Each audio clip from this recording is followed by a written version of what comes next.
आपने सुना, बड़ी क्लियरली देवेंद्र फडणवीस ने ये कहा कि वो विधानसभा चुनाव की तैयारियों में अपना पूरा समय देना चाहते हैं। इसमें कोई दो राय नहीं कि बहुत जल्द महाराष्ट्र में विधानसभा चुनाव भी होने हैं। ऐसे में पार्टी के वर्कर्स को काम को फिर से मोबिलाइज करने की जरूरत है सचिन। लेकिन देवेंद्र फडणवीस ने ये जो फैसला लिया है, ये उनका व्यक्तिगत फैसला है या पार्टी में एक निष्कर्ष निकला है जिसके आधार पर देवेंद्र फडणवीस ने ये फैसला लिया? देखिए, देवेंद्र फडणवीस ने ये साफ तौर पर जिस तरह से उन्होंने बात कही, उससे लगता है कि ये उनका व्यक्तिगत फैसला है। हालांकि पार्टी से अभी तक किसी ने कोई ऐसा बयान नहीं किया है या उनके ऊपर ठीकरा नहीं फोड़ा है, और कोई ठीकरा फोड़े उसके पहले ही देवेंद्र फडणवीस ने ये अपनी जिम्मेदारी ले ली। उन्होंने कहा कि अगर मैं राज्य में नेतृत्व कर रहा हूं तो हार की जिम्मेदारी भी मेरी ही बनती है। लेकिन जिस तरह से महाराष्ट्र में बीजेपी का प्रदर्शन रहा है, देवेंद्र फडणवीस विदर्भ से आते हैं और विदर्भ की 10 सीटों में महज 3 सीटें जो है बीजेपी जीती है। पर अगर हम मराठवाड़ा की बात करें तो वहां पर बीजेपी का पूरा सुपड़ा साफ हो चुका है। सिर्फ महज एक सीट वहां पर मिली है एनडीए को, वो भी शिंदे गुट के औरंगाबाद की सीट मिली है। और अगर मुंबई की बात की जाए तो एक महज पीयूष गोयल की सीट मिली है। तो कहीं ना कहीं जो हार मिली है बीजेपी को, उसको देखते हुए देवेंद्र फडणवीस खुद अब मैदान में उतरना चाहते हैं और एक बार फिर से वो पार्टी को मजबूत करना चाहते हैं। क्योंकि अब महज 4 से 6 महीने बचे हैं जब महाराष्ट्र विधानसभा के चुनाव होंगे, और ऐसे में देवेंद्र फडणवीस जो है वो खुद अब मैदान में उतरना चाहते हैं। हालांकि उनका ये कहना है कि वो इस तरह की अपनी जो बात है वो सरकार से मुक्त होना चाहते हैं, वो बीजेपी के शीर्ष नेतृत्व को भी बताएंगे। लेकिन शीर्ष नेतृत्व जो भी फैसला करेगा उसको वो मानेंगे। चाहे अगर वो कहेंगे कि आप जिम्मेदारी महाराष्ट्र को सरकार को जिम्मेदारी निभाते हुए अगर पार्टी संगठन मजबूत करना चाहते हैं तो वो भी जिम्मेदारी निभाएंगे, दोनों जिम्मेदारी निभाएंगे। और लेकिन उनका यह आकलन है कि अगर वो सरकार से मुक्त होता है तो खुलकर पार्टी संगठन का काम करेंगे, पूरे महाराष्ट्र का दौरा करेंगे, पूरे महाराष्ट्र में घूमेंगे और पार्टी कैडर को मजबूत करेंगे। बीजेपी जो है एक बार फिर से महाराष्ट्र में मजबूत स्थिति में आना चाहती है। कोई रिएक्शन देवेंद्र फडणवीस के इस फैसले के बाद आया है? जी, अभी जो 5 से 7 मिनट पहले देवेंद्र फडणवीस का ये स्टेटमेंट आया है। मुख्यमंत्री अब दिल्ली गए हैं एनडीए के बैठक के लिए, लेकिन अभी तक जो है कोई किसी का स्टेटमेंट सामने नहीं आया है। क्योंकि अभी महज 5 से 7 मिनट पहले उन्होंने एक बयान दिया है, लेकिन अब इस पर रिएक्शन आएंगी। लेकिन बीजेपी के नेता चाहते हैं कि देवेंद्र फडणवीस जो है महाराष्ट्र सरकार में रहे, क्योंकि सरकार में कोई मजबूती से वो नेतृत्व कर रहे हैं, अनुभवी है, प्रशासन का उनके पास अनुभव है और सरकार में रहते हुए वो संगठन का भी काम कर सकते हैं। एक तरह से बीजेपी में एक नेताओं का एक मानना है। लेकिन अब देखना होगा कि देवेंद्र फडणवीस खुद क्या चाहते हैं, पार्टी बीजेपी नेतृत्व जो क्या फैसला लेता है। क्योंकि महाराष्ट्र में विधानसभा के चुनाव भी है, लेकिन महाराष्ट्र में निश्चित तौर पर देवेंद्र फडणवीस ये जान चुके हैं कि जिस तरह से उद्धव ठाकरे, शरद पवार और कांग्रेस जिस तरह से मजबूत हो रही है और एक तीनों मिलकर तीनों में जिस तरह से कोऑर्डिनेशन है, और उसको अगर टैकल करना है तो देवेंद्र फडणवीस को खुलकर मैदान में उतरना पड़ेगा। शायद उसलिए उन्होंने बात कही। अब उस पर केंद्रीय नेतृत्व जो है बीजेपी का वो निर्णय लेगा, उसके बाद ही देवेंद्र फडणवीस जो है कुछ फैसला कर सकते हैं। देवेंद्र फडणवीस एक डिसिप्लिन बीजेपी के कार्यकर्ता है। अगर केंद्रीय नेतृत्व उन्हें कहेगा कि वो सरकार में रहे तो सरकार में भी रहेंगे और पार्टी का काम भी करते रहेंगे। लेकिन जरूर एनडीए के यानी कि महायुति के नेताओं के लिए उनका ये जो बयान है, आज का जो स्टेटमेंट है, ये जरूर चौंकाने वाला होगा। जी नहीं, अजीत पवार का सरकार के अंदर आ जाना, एकनाथ शिंदे का मुख्यमंत्री बन जाना, अगर इंडिविजुअल लॉस अगर हम देखें, पार्टी का नहीं, सरकार का नहीं, लेकिन अगर इंडिविजुअल लॉस हम देखें तो देवेंद्र फडणवीस का डायरेक्टली दिखाई दिया। और अब देवेंद्र फडणवीस का ये कहना कि वो संगठन में काम करना चाहते हैं, वो जनता के बीच में जाना चाहते हैं, ये क्या मैसेजिंग देवेंद्र फडणवीस की ओर से आ रही है? देखिए, देवेंद्र फडणवीस ने आज एक बात कही कि पिछले 2019 में जो चुनाव हुए थे उसमें करीबन एनडीए को यानी कि महायुति को जो वोट परसेंट मिले थे, उससे इस बार जो महायुति को एमवीए को वोट परसेंट मिले हैं वो महज 1.5 गुना ज्यादा है, ज्यादा कोई अंतर नहीं है। देवेंद्र फडणवीस ये जान चुके हैं कि अब सरकार में वो रहते हैं और सरकार में अगर वो बिजी रहेंगे, एंगेज रहेंगे, तो फिर उनको पार्टी को कैडर को नीचे से मजबूत करने के लिए ज्यादा समय नहीं मिलेगा। मैं जब 3 से 4 महीने बाकी है महाराष्ट्र के विधानसभा चुनाव घोषित होने के लिए, ऐसे में वो चाहते हैं कि हर एक स्टेट में, हर एक रीजन में जाए वह पार्टी संगठन को। मुझे हैरानी इसलिए हो रही है सचिन, क्योंकि देखिए वो ये बात पहले अपने पार्टी के सीनियर लीडर्स को इंडिविजुअली बता सकते थे, उसके बाद फिर वो इस्तीफे के बाद पब्लिकली बोल सकते थे। तो मैं ये समझना चाह रही हूँ कि क्या उन्होंने पार्टी के सीनियर लीडर्स से ये बात पहले की थी, उसके बाद फिर वो जनता के सामने आए, उन्होंने ये मैसेज डायरेक्टली पब्लिकली कन्वे कर दिया, क्योंकि ये बीजेपी के काम करने का तरीका रहा नहीं है। मतलब इन 10 सालों में अगर हम देखें तो इंडिविजुअली बीजेपी का कोई नेता निकलकर बाहर आ जाए, कहे कि मैं इस्तीफा देना चाह रहा हूं, ऐसा होता नहीं है। और ये अगर हो रहा है तो इसके पीछे कारण क्या है, ये समझने वाली बात है। सचिन, आप रहिए मेरे साथ। पूरी बात चूंकि देवेंद्र फडणवीस ने मराठी में कही, स्पष्ट कही। फडणवीस ने साफ कहा कि मैं अपने शीर्ष नेतृत्व से विनती करता हूं, मुझे महाराष्ट्र सरकार से मुक्त किया जाए, मैं पार्टी के लिए काम करना चाहता हूं। बहुत सी बातें उन्होंने मराठी भाषा में कही। एक बार मैं जरा दर्शकों को वो सुना देती हूं सचिन, फिर आप उसका थोड़ा हिंदी रूपांतरण करें। आणि ती कमतरता भरून काढण्याचा प्रयत्न पूर्णपणे करणार आहे। त्यामुळे हा जो काही भारतीय जनता पक्षाला या ठिकाणी सेटबॅक महाराष्ट्रामध्ये सहन करावा लागला, याची सगळी जबाबदारी ही देवेंद्र फडणवीस मी या ठिकाणी स्वीकारतोय।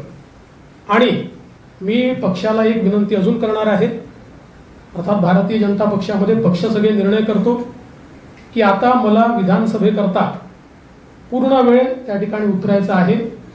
त्याच्यामुळे मी भारतीय जनता पक्षाच्या शीर्षस्थ नेतृत्वाला ही विनंती करणार आहे की त्यांनी मला सरकारमधनं मोकळं करावं आणि पक्षामध्ये पूर्ण वेळ काम करण्याची त्यांनी संधी द्यावी, जेणेकरून ज्या काही कमतरता राहिल्या आहेत त्या कमतरता पूर्ण करण्याच्या दृष्टीने मला माझा पूर्ण वेळ देता येईल। अर्थात बाहेर राहिलो तरी सरकारमध्ये जे काही आम्हाला करायचं आहे ते आमची टीम करेल, त्यांच्यासोबत मी असणारच आहे।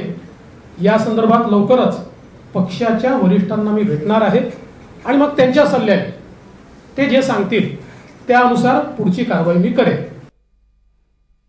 सचिन जी मीनाक्षी, देवेंद्र फडणवीस कह रहे हैं कि हार की जिम्मेदारी मैं लेता हूं, लेकिन मैं पार्टी के नेतृत्व को ये अपील करना चाहूँगा, मैं उनसे ये बात कन्वे करना चाहूँगा कि मैं अब मुझे सरकार से मुक्त कर दिया जाए और आने वाले विधानसभा चुनाव के लिए मुझे पूरा समय जो है पार्टी संगठन को मजबूत करने के लिए पार्टी संगठन का काम दिया जाए।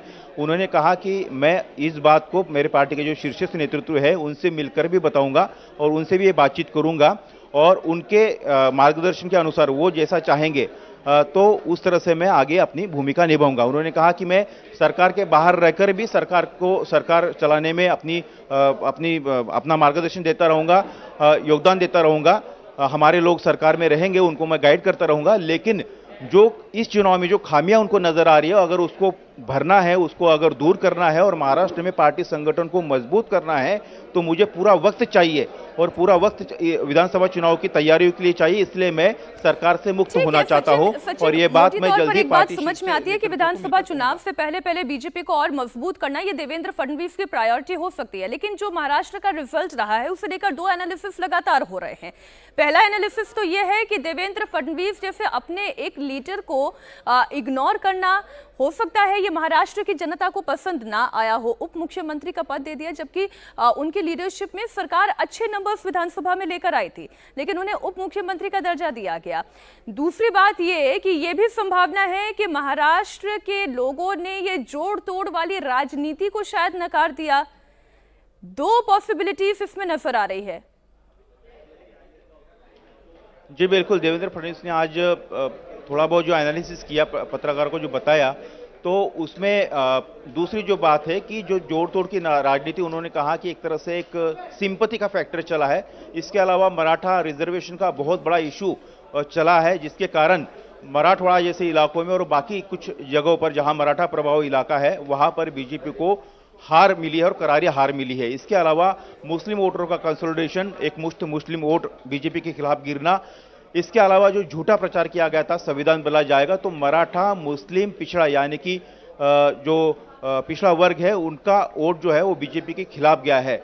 और यही कारण है कि अब देवेंद्र फडणवीस जो है इस वोट बैंक को मजबूत करना चाहते हैं और इसलिए वो कह रहे कि मुझे जो खामियां हमें नजर आ रही है, और उन्होंने एक बार और जरूर कही कि तीनों सरकारों में लोकल लेवल पर कोऑर्डिनेशन होना चाहिए था कार्यकर्ताओं में, वो कोऑर्डिनेशन कहीं नहीं दिखा। वो कोऑर्डिनेशन को सुधारना पड़ेगा। इस बात को लेकर भी उन्होंने जोर दिया है कि जो तीनों यानी कि एमवीए की तुलना में जो एनडीए यानी कि महायुति में जो कोऑर्डिनेशन होना चाहिए था लोकल लेवल पर, वो ठीक से हुआ नहीं।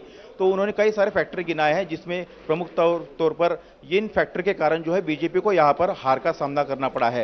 नहीं और देखिए, इसी बात को प्रदर्शन दूर करने के राजस्थान लिए में भी देवेंद्र एक्सपेक्टेड फडणवीस जो है लाइन पर नहीं हुआ, वहां पर भी पार्टी ने बहुत वैसा परफॉर्म नहीं किया जैसे पार्टी एक्सपेक्ट कर रही थी। उत्तर प्रदेश में तो हाल ही खस्ता हो गए, उसमें कोई कहने वाली बात नहीं है। इसे जितनी बार दोहराया जाएगा, जितना विश्लेषण किया जाएगा, डीप एनालिसिस इसका भी होगा। लेकिन फडणवीस अचानक से सामने आ जाए और कहे कि हार की जिम्मेदारी मेरी है क्योंकि मेरे नेतृत्व पर यह चुनाव लड़ा गया। ऐसे तो बहुत सारे दिग्गज हैं ऑल ओवर द कंट्री, हर राज्य में, जहां पर बीजेपी ने अच्छा इतना परफॉर्म नहीं किया। तो क्या हर जगह से क्या ऐसी ही तस्वीरें सामने आएगी? क्या एक तरीके की मैसेजिंग देवेंद्र फडणवीस आला लीडरशिप को करना चाह रहे हैं? क्या ये मैसेज देवेंद्र फडणवीस ऊपर तक पहुंचाना चाह रहे हैं? जहाँ तक देवेंद्र फडणवीस के स्वभाव को या फिर उनके नेचर को मैं जानता हूँ या फिर यहाँ के लोग जानते हैं, देवेंद्र फडणवीस बहुत ही फोकस नेता है। अगर वो मानते हैं कि उनके नेतृत्व में यहाँ पर चुनाव लड़ा गया है और कम सीटें मिले तो हार की जिम्मेदारी भी उनकी है। और जिस तरह से पार्टी संगठन यहाँ पर कमजोर दिखाई दिया महाराष्ट्र में, विदर्भ जैसे इलाके में जो बीजेपी का गढ़ था, मराठवाड़ा हो गया, मुंबई हो गया, यहाँ पर अगर सीटें कम आ रही है तो कहीं ना कहीं देवेंद्र फडणवीस ने पहले ये जिम्मेदारी ले ली है। और देवेंद्र फडणवीस आपके पीछे ये हलचल बहुत तेज हो गई है, आप क्या बता सकते हैं? अचानक ये पीछे हलचल तेज हो गई, सभी पत्रकार बड़े एक्टिव दिखाई दे रहे हैं। क्या कोई और प्रेस कॉन्फ्रेंस? यहाँ पर बीजेपी के कोई चंद्रकांत पाटिल और अशोक चौहान और बाकी नेता यहाँ पर आए हैं। वो एक बार फिर से प्रदेश अध्यक्ष बावनकुले भी आए हैं और वो एक बार फिर से यहाँ पर बात करेंगे, मीडिया से बात करेंगे। प्रेस कॉन्फ्रेंस हो रही है, मैं ये सीधा माइक प्रेस कॉन्फ्रेंस के लिए यहाँ पर आपको लेकर चलता हूँ। बिल्कुल सचिन, ये वाकई में महाराष्ट्र से एक ऐसी तस्वीर जहां पर देवेंद्र फडणवीस ने बीजेपी के अच्छा प्रदर्शन ना होने की जिम्मेदारी खुद अपने कांधों पर ली। उन्होंने कहा कि मैं उप मुख्यमंत्री पद से मुक्त होना चाहता हूं, मेरे नेतृत्व में चुनाव लड़ा गया इसलिए इसकी जिम्मेदारी भी मेरी है और मैं विधानसभा चुनाव के लिए एक बार फिर से वर्कर्स को मोबिलाइज करना चाहता हूं, जहां पर जो कमी रह गई उन कमियों को दूर करना चाहता हूं, विश्लेषण करना चाहता हूं और इसलिए मैं अपना पूरी तरीके से ध्यान केंद्रित करना चाहता हूं आने वाले विधानसभा चुनाव के तहत और इसलिए मुझे उप मुख्यमंत्री पद से मुक्त किया जाए। लेकिन बड़ा सवाल ये कि क्या देवेंद्र फडणवीस ने ये फैसला खुद अपने मन से लिया है? क्या उन्हें आला कमान की ओर से कोई इशारा आया है कि तुम्हें ये कदम उठाना चाहिए, या फिर देवेंद्र फडणवीस कोई मैसेज देना चाहते हैं? ये उनकी अपनी एक निजी भावना है, वो आगे बढ़ना चाह रहे हैं। सचिन, कितनी देर में प्रेस कॉन्फ्रेंस शुरू हो जाएगी? सवालों की तो बाढ़ होगी पत्रकारों के पास कि आखिर ये अचानक से क्या हो गया, ये इस्तीफे की पेशकश क्यों हो गई?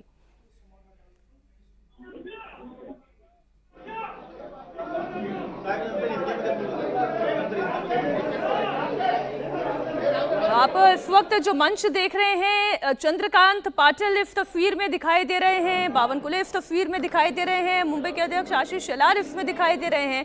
प्रेस कॉन्फ्रेंस में देवेंद्र फडणवीस नहीं पहुंचे हैं। 15 मिनट के बाद ही ये दूसरी प्रेस कॉन्फ्रेंस हो रही है और अब ये जो प्रेस कॉन्फ्रेंस हो रही है हम ये एक्सपेक्ट करें, सचिन अगर आप हमें सुन पा रहे हैं, कि ये जो एक धमाका किया है अभी अभी देवेंद्र फडणवीस ने, इस पर शायद अब कुछ और क्लैरिफिकेशंस आए नेताओं की ओर से। जरूर पीसी, हाँ पता नहीं वो देवेंद्र जी बोला उसके ऊपर होगा शायद।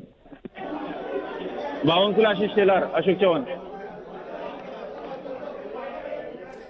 चलिए एक बार फिर से आप ये तस्वीर देखें, अभी अभी एक धमाका कर दिया है देवेंद्र फडणवीस ने। उन्होंने कहा कि मैं उप मुख्यमंत्री पद से मुक्त होना चाह रहा हूं, मैं आगामी विधानसभा चुनाव के लिए तैयारी करना चाहता हूं, ये चुनाव मेरे नेतृत्व में लड़ा गया और हमने अच्छा परफॉर्म नहीं किया, इनकी कमियों को दूर करना होगा, कार्यकर्ताओं तक पहुंचना होगा, लोगों तक पहुंचना होगा और ऐसी परिस्थिति में वो ये कह रहे हैं कि मैं अपना पूरा ध्यान संगठन में केंद्रित करना चाहता हूं, मैं संगठन में रहकर काम करना चाहता हूं बजाय कि वो सरकार में रहकर काम करे, जबकि अभी चुनाव बहुत ज्यादा दूर नहीं है। प्रेस कॉन्फ्रेंस शुरू हो चुकी है, एक बार जरा फिर से आपको वहीं लिए चलती हूँ।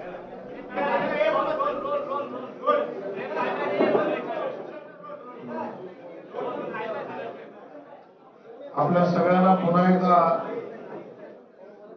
या ठिकाणी आम्ही बोलवलं याचं कारण स्पष्ट आहे. माननीय प्रदेश अध्यक्ष बावनकुळे साहेब आपल्याशी बोलतील. निवडणुकीच्या आकलनाची एक महत्वाची नेत्यांची इलेक्शन मॅनेजमेंटची बैठक अगोदर झाली. त्यानंतर आपल्या सगळ्यांबरोबर वार्ताहर परिषद माननीय देवेंद्रजींची झाली आणि त्यानंतर पुन्हा एकदा माननीय देवेंद्रजींबरोबर वार्ताहर परिषद संपल्या माननीय प्रदेश अध्यक्ष बावनकुळेजींच्या सोबत इलेक्शन मॅनेजमेंट कमिटीच्या बैठकीला उपस्थित राहू शकले होते. हे सगळे पुन्हा माननीय देवेंद्रजींबरोबर या ठिकाणी बसले आणि या संदर्भातली सगळी माहिती माननीय प्रदेश अध्यक्ष बावनकुळेजी आपल्याला देतील अशी मला वाटते. आज जो बैठक हुई बीजेपी की चुनाव मैनेजमेंट कमेटी के सदस्य के साथ, उसकी जानकारी बावनकुळे आप देंगे. आज महाराष्ट्र में लोकसभा के पूरे 48 लोकसभा कॉन्स्टिट्यूंसी जो चुनाव हुए उस पर आज विश्लेषण किया गया, मंथन किया गया. इस बैठक में 2 घंटे तक देवेंद्र फडणवीस और हम लोगों ने चर्चा की. जो हमने मंथन चिंतन हम लोग कर रहे हैं उससे हम आगे जाएंगे और आने वाले दिनों में देवेंद्र फडणवीस के नेतृत्व में इस महाराष्ट्र में महायुति में और बीजेपी को अच्छी सफलता मिलेगी. 15 दिनों में एक रोड मैप तयार करेंगे. या महाराष्ट्रामध्ये स्वतःची टक्केवारी कशी वाढेल, आमचं मतदान कसं वाढेल, जनतेचे बीजेपी का राज्य में वोट प्रतिशत कैसे बढ़ेगा, किसानों के और अन्य जो इश्यूज है उस पर हम निर्णय घेतला आहे. काम करके आगे जाएंगे.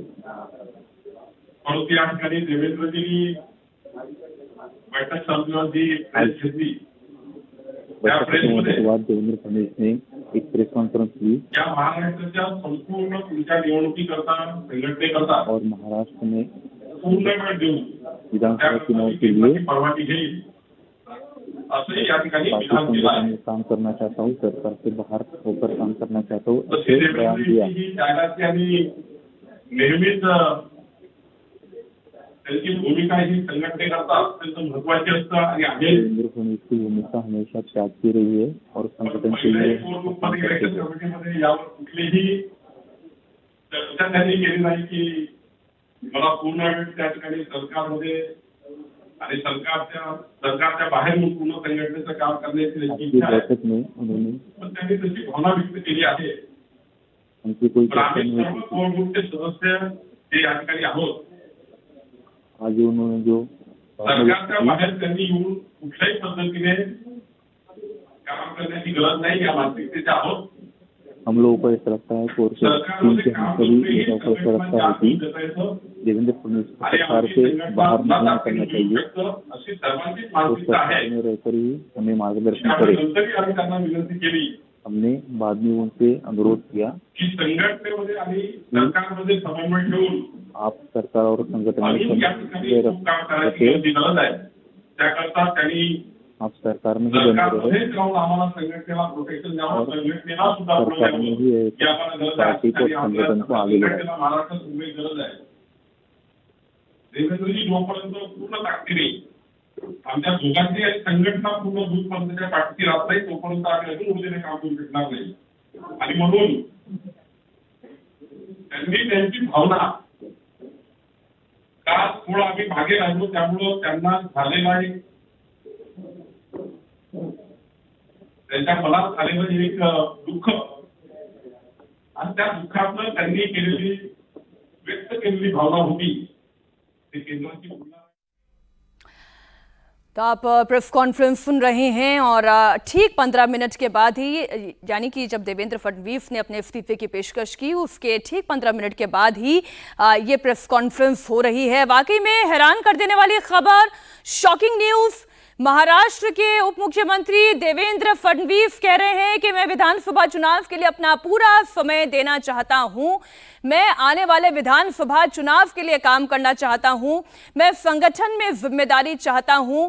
ये चुनाव मेरे नेतृत्व में लड़ा गया और इसलिए हार की जिम्मेदारी भी मेरी है। मैं इसे स्वीकार करता हूं और इसलिए मैं शीर्ष नेतृत्व से यह गुजारिश करता हूं कि मुझे उप मुख्यमंत्री पद से निवृत्त करें, मुझे मुक्त करें और उन्हें संगठन की जिम्मेदारी निभाने का मौका दें। प्रेस कॉन्फ्रेंस इस वक्त चल रही है, हमारे सहयोगी भी वहां पर मौजूद हैं। एक बार फिर से मैं आपको प्रेस कॉन्फ्रेंस में लिए चलती हूँ।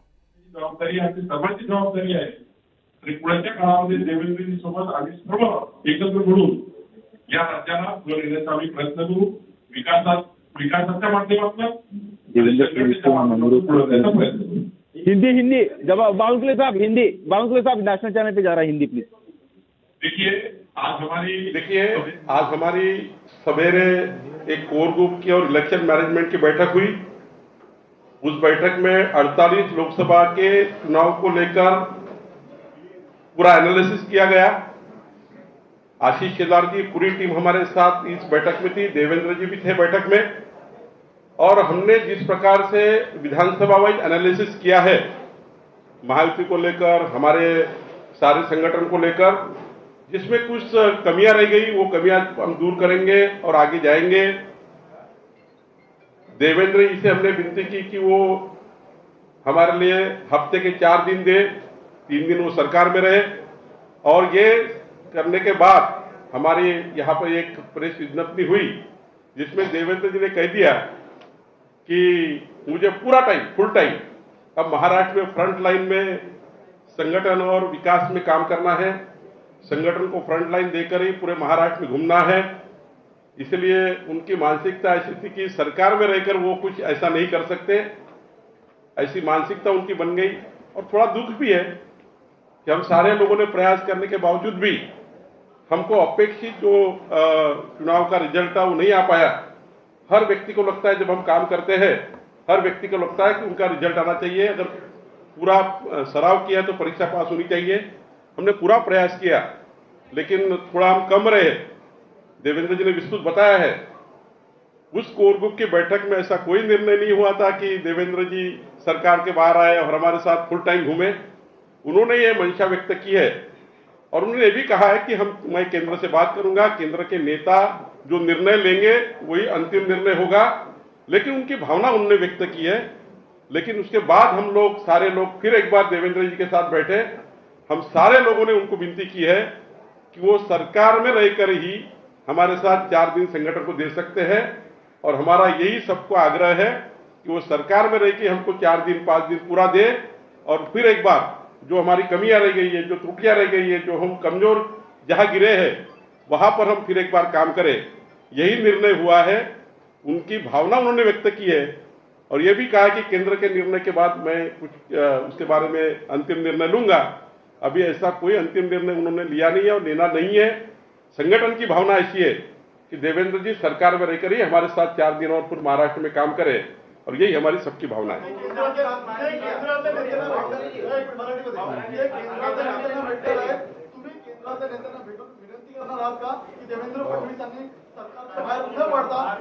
आम्हाला अशी करण्याची गरजच भासणार नाही। त्यांनी भावना जरी व्यक्त केली आहे तरी महाराष्ट्रामध्ये ते या ठिकाणी पदावर सरकारमध्ये राहूनही महाराष्ट्रातल्या संघटना आणि आमच्या सर्वांना ते मदत करू शकतात, तेवढी क्षमता त्यांची आहे। पण त्यांना एक या गोष्टीचं दुःख वाटतं की इतकं सारं आपण त्या ठिकाणी संघटनेचं आणि विकासाचं काम करूनही काही वेळा आम्ही कमी पडतो त्या ठिकाणी। त्यामुळं थोडा त्या ठिकाणी त्यांनी आपली भावना व्यक्त केली आहे। पण ही भावना काही केंद्रही त्या ठिकाणी मान्य करणार नाही अशी केंद्राला आमची विनंती आहे। पण आमची सर्वांचा एकमत झाला आहे असं काही करून या ठिकाणी देवेंद्रजी सरकारमध्ये बाहेर यावं आणि आमच्या संघटनेकरता पूर्ण वेळ द्यावा।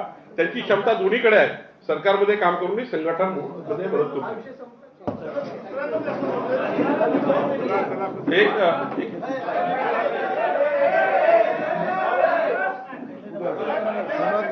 शिवनाथ, मुंबई शिक्षक मतदारसंघ याकरता शिक्षक परिषदेने आम्हाला एक सीट मागितली होती. शिक्षक परिषदेने ही सीट आम्हाला समर्थन मागितलं होतं. केंद्राने आम्हाला परवानगी दिली आहे. कोर ग्रुपने त्या ठिकाणी याची परवानगी मी घेतली होती. शिक्षक परिषदेचे उमेदवार शिवनाथ दराडे यांना शिक्षक मतदारसंघ मुंबई करिता आम्ही संपूर्ण समर्थन आणि पक्षाचा संपूर्ण साथ त्यांना घोषित करतो आहे.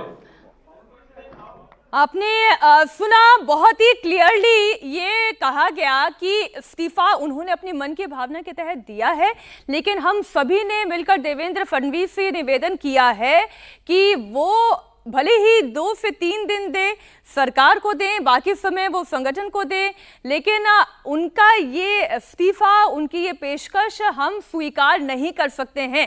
सचिन चौधरी हमारे साथ जुड़े हुए हैं. देवेंद्र फडणवीस का इस्तीफा देना, फिर पार्टी के नेताओं का ये कह देना कि ये इस्तीफा स्वीकार नहीं किया जा सकता है, ये हो क्या रहा है इस वक्त महाराष्ट्र में? जी देखिए, देवेंद्र फडणवीस के बयान के बाद जो है वो खुद जो कोर कमेटी के जो मेंबर थे उन्होंने एक बार फिर देवेंद्र फडणवीस के साथ बैठक की और बैठक होने के बाद उन्होंने देवेंद्र फडणवीस को ये मनाने की कोशिश की कि वो उनका सरकार में रहना बहुत जरूरी है, क्योंकि सरकार और संगठन में कोऑर्डिनेशन भी बहुत जरूरी है. और देवेंद्र फडणवीस दोनों जगह काम कर सकते हैं. वो सरकार में भी रहकर काम कर सकते हैं, संगठन को मजबूत कर सकते हैं, और वो संगठन में अकेले रहकर जो है वो अगर सरकार में नहीं रहते तो कहीं ना कहीं इसका असर भी जो है सरकार और संगठन के बीच में जो है कोऑर्डिनेशन में हो सकता है. तो सभी नेताओं ने देवेंद्र फडणवीस के प्रस्ताव को आज ठुकरा दिया है और कह दिया है कि देवेंद्र फडणवीस जो है वो सरकार में रहे, सरकार में रहकर 3 दिनों सरकार में काम करे और 4 दिन संगठन के लिए दे.